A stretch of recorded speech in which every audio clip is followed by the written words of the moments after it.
आपने तब झूठ क्यों बोला था कि मैंने आपको मोहन को ले जाने के लिए कहा? શું बात करे छे कृष्णा? तूने तो कहा था मोहन को कहीं ले जाओ, उसका मन बहल जाएगा। तो हम उसे मेले में ले गए। फिर से झूठ। कब बोला था मैंने आपको? पप्पा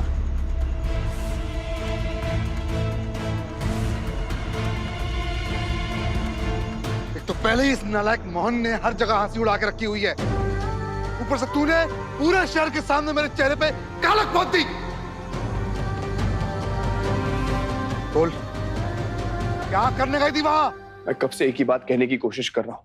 किसी ने कहा कि कृष्णा का भाई मोहन सुसाइड करने जा रहा है, इसलिए मैं गया वहां। तुमने सुना और तुम चले गए, अपनी संगीत सेरेमनी को छोड़कर चले गए।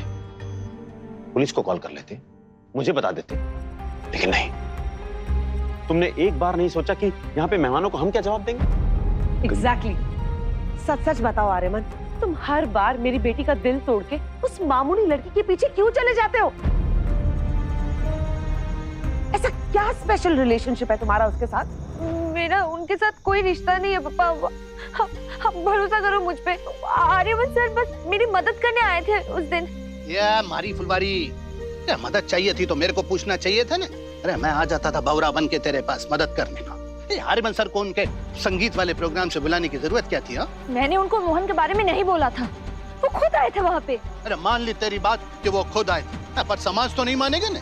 या जब एक लड़की के चरित्र पे दाग लगता है ना, तो पूरे परिवार का मुंह काला हो जाता है, और उसको साफ करते करते ना परिवार का दाम दाम नाम सब मिट जाता है, लेकिन दाग नहीं मिटता हो।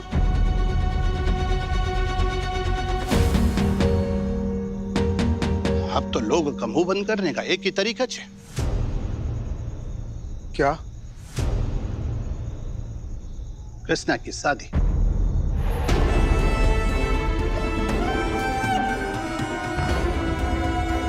अरे ऐसी बदनाम लड़की से शादी करेगा कौन? मैं करूंगा। भाई मैं करूंगा ना, और कृष्णा पे भरोसा है मुझे। हाँ, क्या कृष्णा की फैमिली को मैं अपनी फैमिली समझता हूँ? या इसके परिवार की इज्जत बचाने के लिए अपमान का विष तो पिंकेश कुमारी पिएगा ना।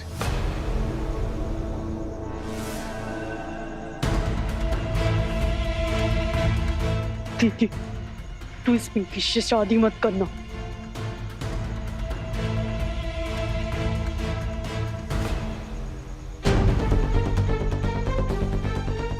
राजेश भाई,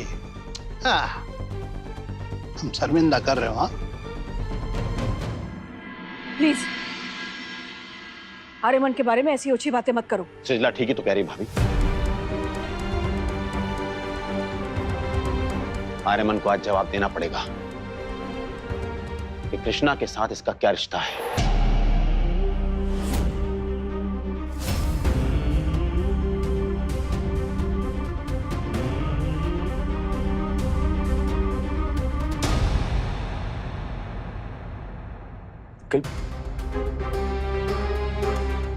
एटलीस्ट आप तो ऐसा मत बोलिए प्लीज। बस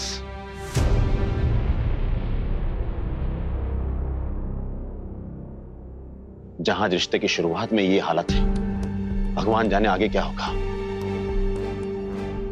मैं अपनी बेटी की जिंदगी खराब नहीं कर सकता।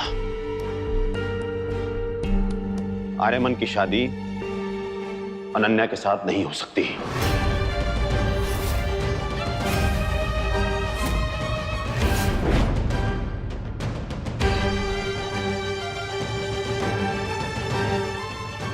डैड आप ये क्या कह रहे हैं? अरे जिस कभी ऐसा नहीं कर सकते और आप ये जानते हैं। यस अंकल, आप बिग बी के बारे में ऐसा सोच भी कैसे सकते हैं? ये आप लोग क्या कह रहे हैं? आर्यमन भैया कभी भी ऐसा कुछ नहीं करेंगे जिससे अपनों को तकलीफ हो। वाओ, मैं तो हमेशा ही कहती हूँ दूसरों को ज्ञान देकर महान बनना बहुत आसान है, लेकिन खुद वो करना ना।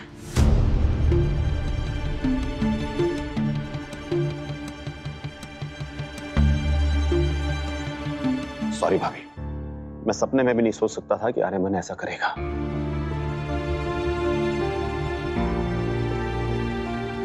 वो मेरा गुरूर था भाभी।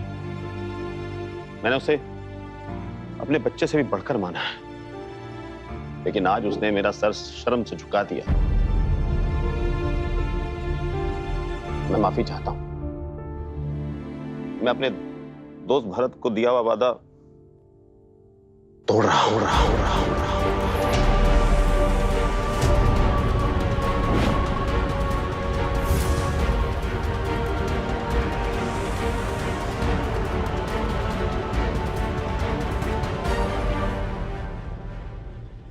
प्लीज प्लीज, आप तो ऐसा मत कहिए। मेरी पूरी जिंदगी मैंने आपको भगवान माना है अंकल। आपको मैं कभी चोट नहीं पहुंचा सकता। लेकिन चोट तो पहुंचाई है ना बेटा। आज मुझे ऐसा लग रहा है जैसे मेरा भरोसा नहीं, मेरा पूरा परिवार टूट गया। नहीं अंकल, आप अच्छी तरह से जानते हैं कि मेरे लिए परिवार कितना ज्यादा इंपॉर्टेंट है, कितनी जरूरी है। और मेरे लिए अनन्या कितनी जरूरी है तुम भी जानते हो। उसकी जिंदगी खराब नहीं कर सकता,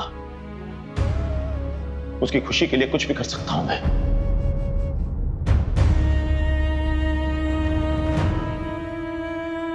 लेकिन आज तुमने मेरा विश्वास, मेरा सम्मान, मेरा मान सब तोड़ दिया। ऐसा नहीं है अंकल। अगर आपको मुझ पर भरोसा नहीं है तो मैं आपको वो रिकॉर्डिंग सुना सकता हूं जिसमें क्लियरली कृष्णा ने कहा है कि उसका भाई सुसाइड करने जा रहा है। मेरे पास वो रिकॉर्डिंग है। जैसे कृष्णा, आर्यमन सर, कल रात मेरा भाई, उसने अपनी जान लेने की कोशिश की थी। मेरे लिए मेरे भाई से बढ़कर कुछ भी नहीं है, तो इसीलिए मुझे ऐसे बीच में से काम छोड़कर जाना पड़ा। बस इतना ही नहीं अंकल, यहाँ पार्टी में मैंने सुना था कि कृष्णा का भाई मोहन सुसाइड करने जा रहा है। ऐसे में अगर आपके पास आता या पुलिस के पास जाता तो बहुत देर हो जाती, तो मैं उसकी जान बचाने के लिए उधर चला गया। जो मुझे सही लगा मैंने किया। ओके, तो मोहन को बचाने गए थे, हाँ मान लिया हमने, पर वो तो वहां था ही नहीं ना। वो तो मेले में रबड़ी खा रहा था। तो ये बताओ, वो जो बिस्तर वहां लगा था वो क्यों लगा था? है कोई जवाब? दी, आप तो कुछ बोलो ना। आपको तो मालूम है ना कि आर्य जी साहब को कभी चीट नहीं कर सकते। बस बहुत हो गया, कुछ नहीं सुनना है मुझे। ये शादी नहीं हो सकती, मतलब नहीं हो सकती। ये शादी होगी।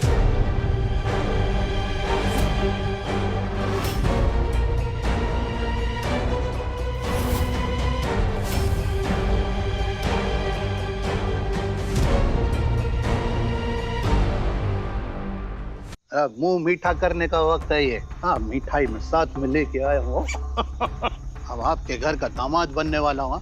हाँ, पर ससुराल में दामाद की खातिरदारी होती है। हाँ, लेकिन आप मुझे अपना दामाद नहीं, अपना बेटा समझो। हाँ, या मुंह मीठा करवाओ। ये बेटा बोल रहा है खुद को, ये बेटा बेटा करके कहीं घर ना कोई नाम करवा ले।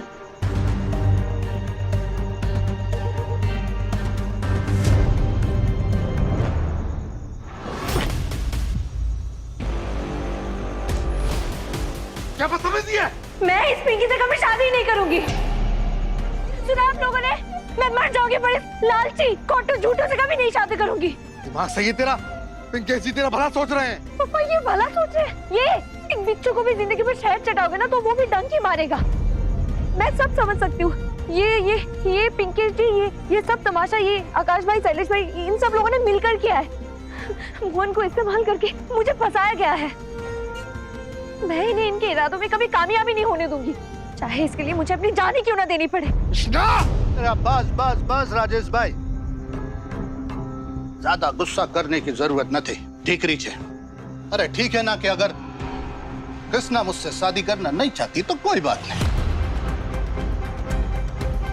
ज्यादा से ज्यादा लोग क्या करेंगे भाई? तू करेंगे ना आपके ऊपर। अरे भाई, ये भी हो सकता है कि 4 लोग आपके चेहरे पे कालिक पोत के आपको शहर से बाहर निकालते फिर बस। लेकिन पब्लिक का ज्यादा ध्यान देना नहीं है राजेश भाई। पब्लिक का क्या है? पब्लिक तो 4 दिन बाद सब भूल जाने वाली है। लेकिन राजेश भाई, ये कहीं ऐसा तो नहीं कि बदनामी का दाग अपने दिल पे लेके आप खुदकुशी के बारे में सोचने लगो? जहर मत खाना और फांसी के फंदे पे लटकने का तो ख्याल भी मत लाना। यस डैड, मेरी और आर्यमन की शादी होगी। नैना तुम पागल हो गई हो। बेटा तुम सोच नहीं पा रही, तुम क्या कह रही हो? मैंने सब सोच लिया है डैड। वो रिकॉर्डिंग आपने सुनी ना, शायद सच में कोई आर्यमन को फंसाने की कोशिश कर रहा है। और शायद वो लड़की कृष्णा ही कर रही हो या कोई और।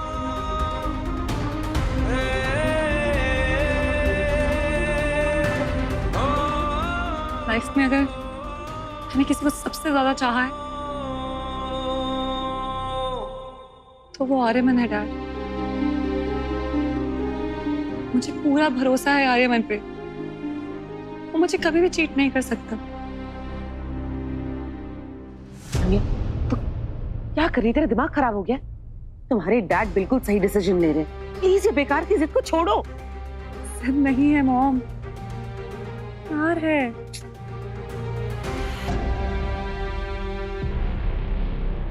और आर्यमन के लिए ये फैमिली सबसे ज्यादा जरूरी है। डैड आप तो जानते हैं ना, मेरी खुशी सिर्फ आर्यमन है। और जितना प्यार मैं आर्यमन से करती हूँ उससे कहीं ज्यादा हाफ आर्यमन से करते हैं। हम दोनों आर्यमन को जानते हैं, इसलिए इस वक्त हमें आर्यमन पे भरोसा करना चाहिए, ना कि बाहर वालों पर। अनन्या सही कह रही है।